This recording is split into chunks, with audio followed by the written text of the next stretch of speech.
What's going on, guys? It's New 603 for Shustybang, and today I wanted to quickly cover the Predator bow in Crysis 3. It's that crazy-ass bow that everyone's seen in all the gameplay trailers and everything.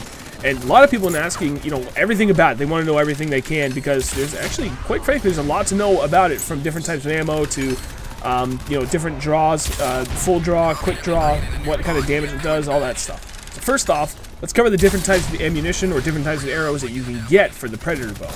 So it comes with 4 different types of arrows. You get the default, which is a standard carbon-tipped arrow. You can get the Thermite Arrows, which I believe are unlocked at weapon rank 2. I don't know exactly, because I already had it unlocked when I made this vid, but I do believe it is rank 2. You get the Recon Arrow, which lets you tag your enemies in multiplayer, and that's available at weapon rank 3. And you get the Airburst Arrow, which is available at weapon rank 4. Now, the Thermite Arrows actually have a 3-second delay from when they're fired until it explodes, and you only get 2 of those arrows. So try to keep that in mind if you do decide to use those. Now, you can switch your arrow types by hitting left on the D-pad for console users, or whatever button or key you would hit to cycle through firing modes, i.e. going from full auto to semi-auto. Aside from unlocking different types of arrows, there really isn't anything else to unlock for the Predator bow. The Predator bow is single fire, and its damage is determined by how much you draw the arrow back before firing. Now, to fire it, on PlayStation 3, you use R1 to draw the bow back, which is whatever button or key you use to fire your weapon, and simply release when ready to fire. It is good to know you don't have to fire the bow once you draw it. You can just simply hit circle on PlayStation 3 to release the bow without firing. Most of you are going to end up dying before you go through the first 20 arrows that you do get with this, but if you do want to try and maintain, the 20 arrows that you do have, then it is nice to know that you don't have to fire.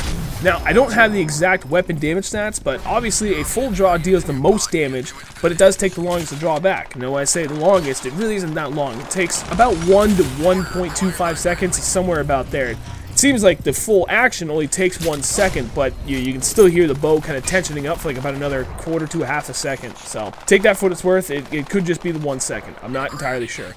You can quickly fire off an arrow. You don't actually have to draw it back. You could tap R1 for a quick fire, but it doesn't deal much damage at all. And for that matter, it really just doesn't deal any damage if you're using the default carbon-tipped arrows. So it's not worth wasting an arrow. You're just better off taking the 1 second to get the full draw before firing.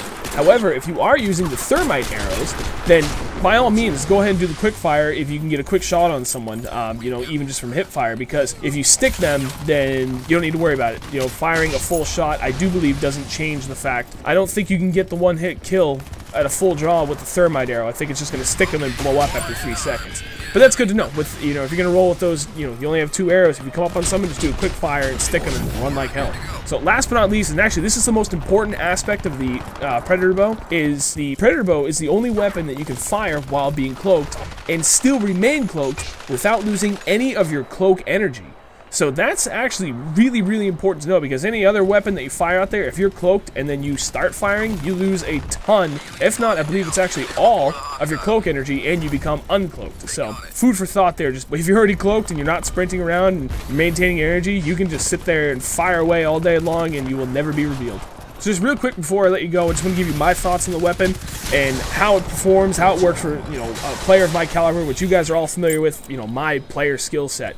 So, my thought, it's fun, but it's not overly practical. Everyone knows my aim is not the greatest, and I never pretended it was, so using something like this is kind of a challenge for me, because my aim isn't that great, so I tend to miss a lot of my shots, and that ends up getting me killed a lot. The other thing is I love playing in that close to medium range. I like being very aggressive. So, again, it's fun, but for my specific play style, it's not ideal. I can still go in and do some damage with it, but that's against like a bunch of average players. If I get into a lobby full of tryhards, it's not something I want to pull out, because, like I said, it's not practical. It's not something that you're going to be able to do extremely well with, unless, you're in the upper echelon of great players. But I like it. I don't even think it's a novelty item like the crossbow or the X-bow in Battlefield 3.